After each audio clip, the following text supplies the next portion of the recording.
योग और ह्रास के आधार पर आपको निम्न पदों की व्याख्या करना है। नंबर 1 है उपचयन और दूसरा है अपचयन।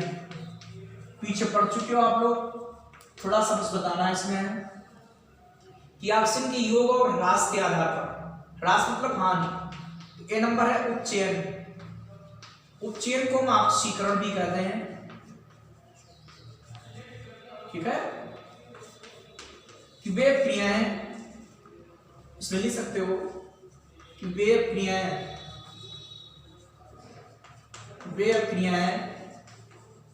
जिनमें अभिकारक पदार्थ,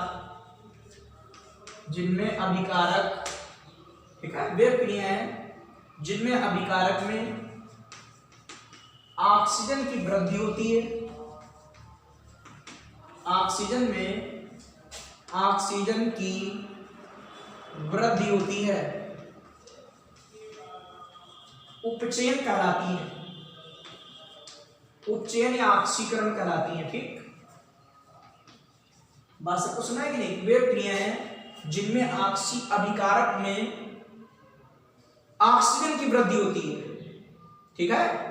कि वे क्रियाएं जिनमें अभिकारक में ऑक्सीजन की वृद्धि या योग होता है, उपचयन क्रिया कहलाती है, ठीक। जैसे इनके दो उदाहरण देने हैं, दो उदाहरण।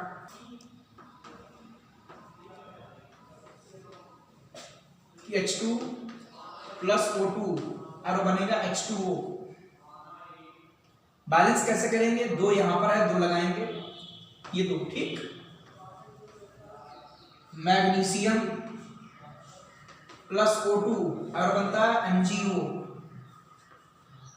Mg पर 2 प्लस 2 माइनस MgO। आपके ऑप्शन दो हैं, दो लगा देंगे, दो मैग्नीशियम। तो ये ऑक्सीकरण क्रिया है या उपचयन क्रिया है बोलते हैं, ठीक। अपचयन अब लिखेंगे, दूसरा पद आपका अपचयन है। अपचयन क्या लिखेंगे? बिल्कुल यही परिभाषा कि वे क्रियाएं जिनमें अभिकारक में ऑक्सीजन का ह्रास होता है या ऑक्सीजन की कमी होती है। कि वे क्रियाएं जिनमें अभिकारक में ऑक्सीजन का ह्रास या लिखोगे कमी होती है, उपचयन क्रिया कहलाती है। परिभाषा नोट कर लेंगे, बिल्कुल यही, ठीक। यहां पर ऑक्सीजन की कमी होती है या ह्रास होता है लिख दोगे, ठीक। मतलब कमी, ठीक। एग्जाम्पल इधर देख लीजिए कि जैसे ये जड़ेणु है, ये कार्बन है, जिंक बनेगा, कार्बन मोनोऑक्साइड निकल जाएगी, ठीक। कि जड़ेणु प्लस आपका C और बनेगा जड़न और आपका निकल जाएगा CO।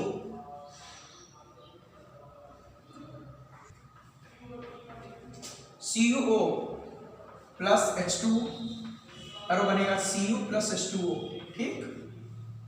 ये जड़ेणु है, ये कार्बन है, आपका जड़न बनेगा, कार्बन ये निकल गया, कार्बन मोनोऑक्साइड। ये कॉपर बनेगा, H2O निकल गया, ठीक। तो देखो इसमें क्या हो रहा है? अपचयन हो रहा है भाई। इसमें O कम हो रहा है कि नहीं? तो इसका इसमें अपचयन हो रहा है। इसमें देखो क्या हो रहा है, इसमें वो जुड़ गया, इसका अपचयन हो रहा है कि नहीं? इस पदार्थ का अपचयन हो रहा है क्योंकि इसमें ऑक्सीजन की कमी हो रही थी। बात सबको सुना है कि नहीं? बोलो।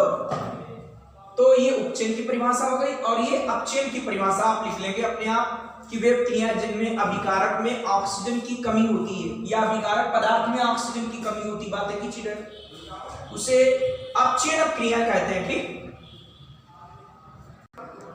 क्वेश्चन नंबर 17 आपका एक भूरे रंग के चमकदार तत्व X को वायु की उपस्थिति में गर्म करने पर वह काले रंग में परिवर्तित हो जाता है। तत्व X और उस काले रंग की यौगिक का नाम बताइए। तो देखो जो भूरे रंग का आपका चमकदार तत्व है, चमकदार है तो ये धातु होगी और भूरे रंग की धातु होती है आपकी कॉपर, ठीक। कॉपर तांबा, ये भूरे रंग की धातु है, चमकदार है तो धातु होगी, क्योंकि धातु चमकदार होती है, और भूरे रंग की तो कॉपर होती है। ये सॉलिड है, इसको वायु में जलाएंगे, बन जाएगा कॉपर ऑक्साइड। Cu पर 2 प्लस, O पर 2 माइनस, कॉपर ऑक्साइड सूत्र बन गया। वो आपके दो यहां दो लगा देंगे, दो इधर लगा देंगे, ये बन गया कॉपर ऑक्साइड।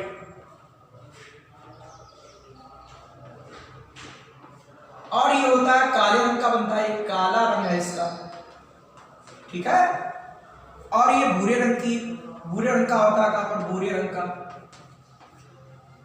तो तत्व X का नाम क्या है, कॉपर है, और काले रंग का जो यौगिक है वो कॉपर ऑक्साइड है। बात सबको सुना है कि नहीं?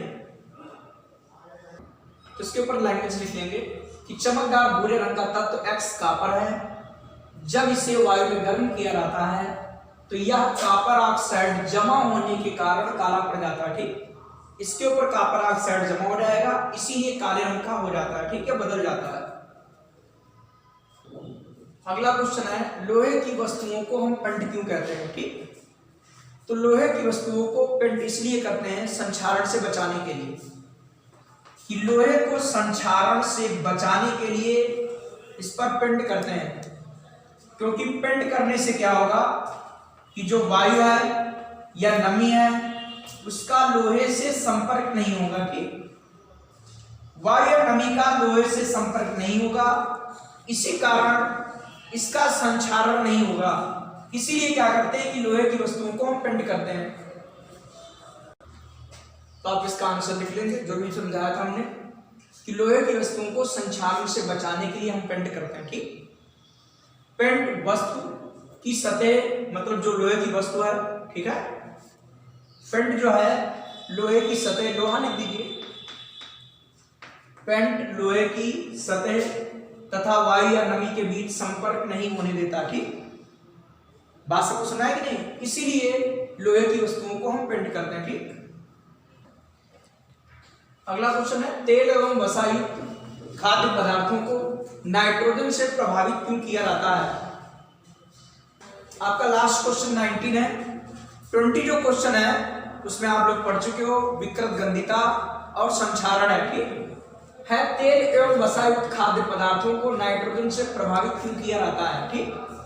क्योंकि तेल और वसायुक्त जो पदार्थ होते हैं ये वायु के संपर्क में आने पर ऑक्सीकृत हो जाते हैं, उनके स्वाद और गंध स्वाद बदल जाते हैं और गंध आने लगते हैं, अर्थात ये पदार्थ विकृत गंधी हो जाते हैं। इसीलिए नाइट्रोजन कम निष्क्रिय गैस है, इसलिए क्या करते हैं, नाइट्रोजन आपकी कम सक्रिय गैस है, अर्थात निष्क्रिय गैस है लगभग, ठीक है। सामान्य ताप पर नाइट्रोजन आपकी निष्क्रिय है, इसीलिए क्या करते हैं, तेल या वसायुक्त खाद्य पदार्थों को जब हम कोई पैकेट में भरते हैं तो उसमें वायु निकालकर नाइट्रोजन उसमें भर देते हैं, जिससे ये पदार्थ हमारे विकृत गंधी नहीं होते, ठीक। बात सबको सुना है कि नहीं? सामान्य ताप पर ये निष्क्रिय गैस आपका है, ठीक, नाइट्रोजन। तो देखिए इसका आंसर हम आपको लिखते हैं। तो देखो इसमें आंसर क्या लिखेंगे, तेल एवं वसायुक्त खाद्य पदार्थ वायु के संपर्क में आते हैं तो ऑक्सीकृत या उपचेत हो जाते हैं, जैसा कि बताया था, होकर विकृत गंधी हो जाते हैं, अर्थात उनके गंध व स्वाद बदल जाते हैं, ठीक। इसलिए खाद्य पदार्थों का ऑक्सीकरण रोकने के लिए नाइट्रोजन से प्रभावित किया जाता है, ठीक। बात सबको समझाई कि नहीं? इस तरीके से आप ये क्वेश्चन लिखेंगे कि इसलिए, चाहे तो ऐसे लिख सकते हो, तेल एवं वसायुक्त खाद्य पदार्थों को का ऑक्सीकरण रोकने के लिए नाइट्रोजन से इनको प्रभावित किया जाता है, ठीक। और इसके बाद का जो क्वेश्चन है वो संक्षारण और विकृत गंधिता है, वो दोनों टिप्पणी आपको लिखा चुके हैं, ठीक। बात सबको सुना है कि नहीं, कि तेल एवं वसायुक्त खाद्य पदार्थ वायु के संपर्क में आते हैं तो ऑक्सीकृत होकर विकृत गंधी हो जाते हैं, अर्थात उनके गंध व स्वाद बदल जाते हैं। इसलिए खाद्य पदार्थों का ऑक्सीकरण रोकने के लिए इनको ऐसे लिख सकते, चाहे यहाँ पर लिख दीजिए, इनको नाइट्रोजन से प्रभावित किया जाता है, ठीक। कि जब पैकिंग वगैरह की जाती है, कोई चिप्स है या कुरकुरे वगैरह आप देखते होंगे, तो पैकिंग में क्या करते हैं, वायु नहीं होती, नाइट्रोजन, वायु को हटा देते हैं, उसमें नाइट्रोजन भर देते हैं, जिससे पदार्थ हमारे विकृत गंधी नहीं होते, ठीक। ये आपका पूरा पार्ट आपका पहला खत्म हो गया है और इसको आप लोग तैयारी कर लेंगे, ठीक।